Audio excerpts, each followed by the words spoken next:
Hey beer tubers, it's Ryan here with a quick update for my channel. I'm drinking some of my home brew. This is the San Diego Bitter I brewed up, and it's fully carbonated as of today, December 5th. Special anniversary today. This was the day back in, I believe, 1933 where they got Utah into the Union of the U.S. and that allowed the passing of the repeal of the Prohibition Act. So cheers to that finally happening, and unfortunately it set back American breweries a whole lot, because there used to be thousands and went down just a few because of Prohibition, as the breweries would brew like non-alcoholic beer and root beer and all that kind of stuff. But it seems like we're finally starting to recover from that as new breweries are popping up all over the country. Also note that the second and latest December issue of West Coaster is now out. I just picked it up last night over at Iron Fist Brewing Company, where I got to sample their new stout that's going to be coming out here very shortly. Very looking forward to that beer. It's going to be an awesome stout. I haven't read through it, but there's an interview with Adam, who's the president of the Brewers Guild Festival. If you saw my video on the Beer Garden Festival for Beer Week, I talked to him a little bit. Other updates, already shot my 50th review, and I'm going to continue on with some other big beers after that.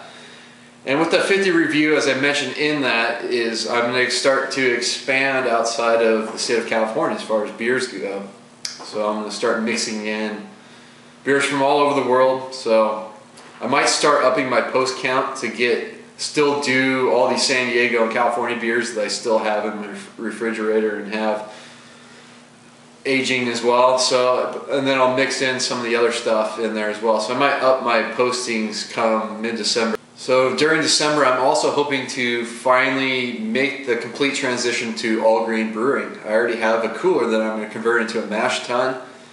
I purchased the fittings from Northern Brewer that allow me to use that cooler as the mash tun, so I just need to build up a manifold for that. So I might document that process. I'll see how it goes and post that up as well.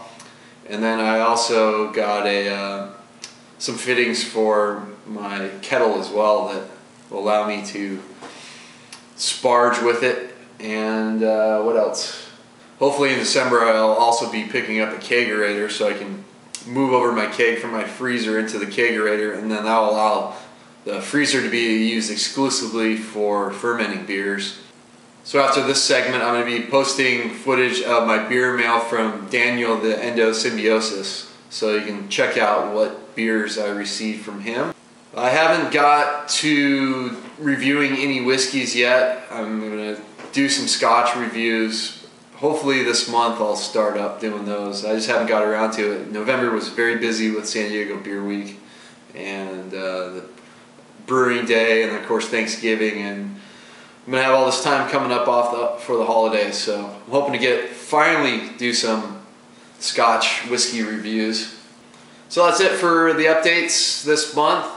Please check out all the videos I'm going to be posting, and cheers.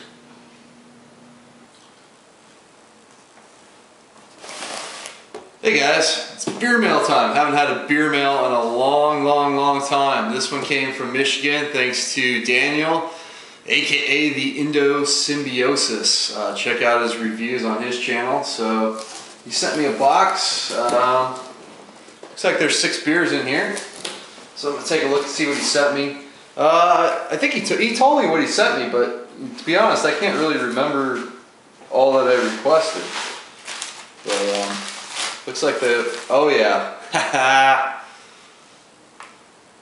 Bourbon County Brand Stout, Goose Island. I think we used to be able to get this out here in California, but I've yet to see it in at least a year now. So looks like this was a 2010 release, or I don't know if that code's right on there, but wow, looking forward to that one. So I'm going to be sending this box back to Daniel. He knows most of the beers I'm getting in, but I'm going to throw in a couple that he doesn't know what they are, and I think he'll really enjoy it. So he'll get a little more surprise than I did, but this is Bell's, since he's in Kalamazoo, this is their Hell Hath No Fury Ale. Can't get Bell's in California. I think they do get them in Arizona, and that's about as close as it gets. But this is, they got the batch number on here. This was 9,999, so they did this one right before their special batch 10,000 release. Oh yeah, this is New Holland Brewing's Dragon's Milk.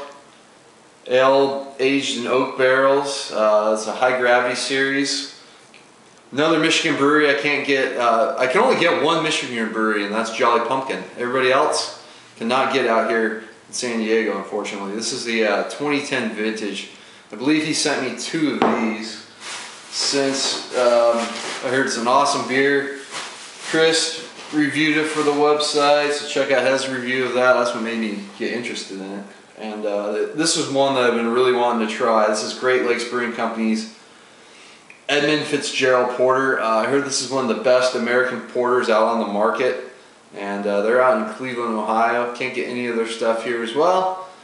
Okay, and here's the other Dragon's Milk. And lastly, I do know which one this one is, because this was a really big reason why I wanted to trade with them. Another Michigan brewery, Founders. This is the 2010 Nemesis. This beer I heard was just crazy limited and sold out just about instantly, and the only way I could get it was through a trade, and I'm going to be sending him some good stuff to make up for this bottle, because I know this is very limited and not cheap, especially for a 12-ounce bottle. So big thanks to Daniel, the Endosymbiosis, for sending me these beers. They all ride safely, but you'll know that ahead of time since I'm going to go shoot you an email right now. And yeah, it's great to finally get a beer mail. I've been shipping out beer like crazy. But I'll be getting another one from Barry, aka T-Salts, in the near future, so I'll be shooting that as well. Until next time, guys, cheers.